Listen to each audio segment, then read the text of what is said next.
ఈ రోజు మనం సహజంగా గర్భం రావటానికి శుక్ర కణాల సంఖ్య ఎంత ఉండాలి అనేది తెలుసుకుందాము. నేను డాక్టర్ శైవాల్ని, IVF specialist from Ambi hospital, Hyderabad.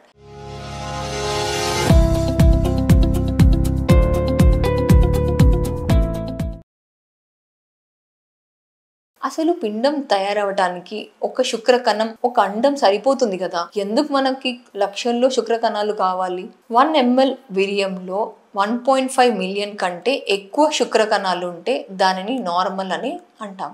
శుక్ర కణాల సంఖ్య ఒకటే కాకుండా అవి ఎంత వేగంగా కదులుతున్నాయి అనేది కూడా చాలా ముఖ్యమైన విషయం. శుక్ర కణాల సంఖ్య నార్మల్ కంటే ఎక్కువ ఉండి కూడా అవి సరైన వేగంగా కదలలేకపోతే అవి అండాన్ని చేరుకోవటం జరగదు.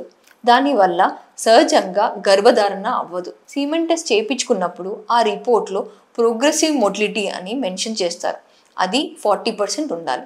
శుక్ర కణాల సంఖ్య మరియు వాటి వేగం రెండూ నార్మల్గా ఉంటేనే వీర్యం యొక్క క్వాలిటీ నార్మల్ అని చెప్తారు. గర్భధారణకి కావాల్సిన ఒక్క శుక్ర కణం కూడా ఎందుకు సరిపోవట్లేదని నన్ను చాలా మంది కపుల్స్ అడుగుతుంటారు. సెక్స్ తర్వాత వెజనలోకి వెళ్ళిన వీర్యంలో 60% అక్కడుండి అసిడిక్ ఎన్విరాన్మెంట్ వల్ల నశిస్తాయి. మిగిలిన 60 లక్షల శుక్ర కణాల్లో 95% గర్భాశయం ముఖద్వారం వద్ద రిలీజ్ అయ్యే ఫ్లూయిడ్స్లో ఆగిపోతాయి.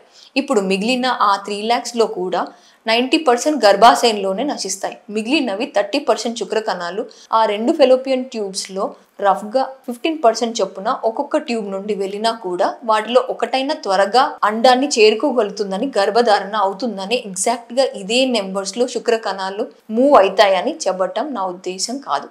మీ అవగాహన గురించి నేను చెప్తున్నాను. శుక్ర కణాలు మొటిలిటీ సరిగ్గా లేక అవి వేగంగా ముందుకు వెళ్ళకపోతే అవన్నీ వెజన లేక గర్భాశయంలోనే నశిస్తాయి. అందుకే మేము చెప్పేది స్పర్మ్ కౌంట్ ఎంత ముఖ్యమో వాటి ప్రోగ్రెసివ్ మొటిలిటీ అనేది కూడా అంతే ముఖ్యం. సీమెన్ రిపోర్ట్లో ఈ 2 ఫ్యాక్టర్స్ సరిగ్గా లేకుంటే ఒకసారి డాక్టర్ని సంప్రదించి ఫర్టిలిటీ ట్రీట్మెంట్కి ప్లాన్ చేయొచ్చు.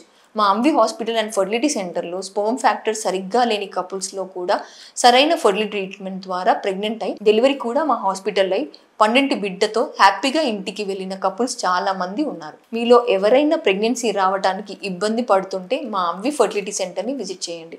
థ్యాంక్ యూ సో మచ్ అండి.